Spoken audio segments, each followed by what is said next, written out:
Well, good morning and welcome to this morning's reflection.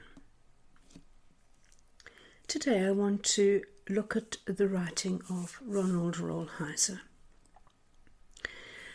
Ronald begins by saying, "The world lives in pain." And yes, that's true. But it also lives in joy, and it lives in laughter, and it lives in goodness. He goes on to say that the world lives in division. And that may be true. But it also lives in unity, in community, and in spaces of deep love. Yes, it is true that there is anger, there is hatred, there is bitterness. But there is also peace, love, and hope. But we, as human beings, often choose to focus on the pain. We choose to focus on the division, on the anger, on the hatred, and on the bitterness. When you think about it, and truly think about it, you and I have good reason to be happy. Do you have friends? I do. Do you have relatively good health? I do. Do you have a place to live? Do you have food, clothes? Do you have community? Do you have someone who loves you? I do. And I'm sure you can say yes to all of these things as well. And if not all, certainly most. But we choose to experience anger, jealousy, and woundedness. We choose to focus on our angers, our jealousies, and our wounds. We are seldom satisfied. And today, at the end of the day, I want you to look back and see how many occasions during the day did you express dissatisfaction? We're seldom free of bitterness and resentment. We are seldom at peace with life and others. These feelings of rampant discontent and deep bitterness and deep resentment are often expressed in actions which are socially unjust, in sexual exploitation, in narcissistic behavior, in dishonesty, and deeply selfish greed.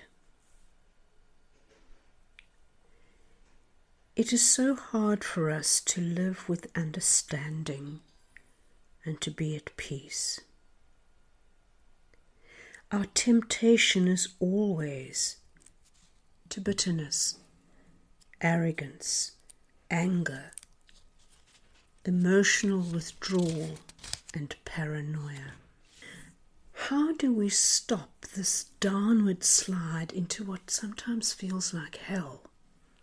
The only way we can do this is to firstly own our own pain, to own our inner motives, our own deep-seated fears, our own prejudices, and our own surprising lack of joy. Like an alcoholic, we must come to admit that we are helpless to save ourselves, that we need healing. And we cannot heal until we admit that we are sick. Sick with anger, sick with competitiveness, that we are bitter, narcissistic, cynical, humorless, paranoid, self-pitying, jealous, and joyless. Yes, we can blame society, or our family, or the culture, or our heritage, and there might be truth there. We might have had particularly difficult family lives, or our culture might be a very tough place in which to live. Yes, life may not have been fair, and yes, we need to admit that. But when we claim our own illness, we are brought face to face with our desperate need for God. And in finding God, we truly find hope. It is only in the admission of all that we are that we can find rebirth. If we can cry honest tears, tears that lead to prayer, tears that lead to forgiveness and to the service of humanity, tears that lead to social order and living as God would have us live, then we find reconciliation and we find joy. We come to joy by way of gratitude. Gratitude in the midst of the messy chaos of life. And so today, take time to be still. Take time to come to God and admit your own brokenness. Admit it. Shed tears over it. And feel the forgiving touch of God's love. And in that way, find your way to healing, to joy, and to a life full of meaning. May God bless you and go with you today. Amen.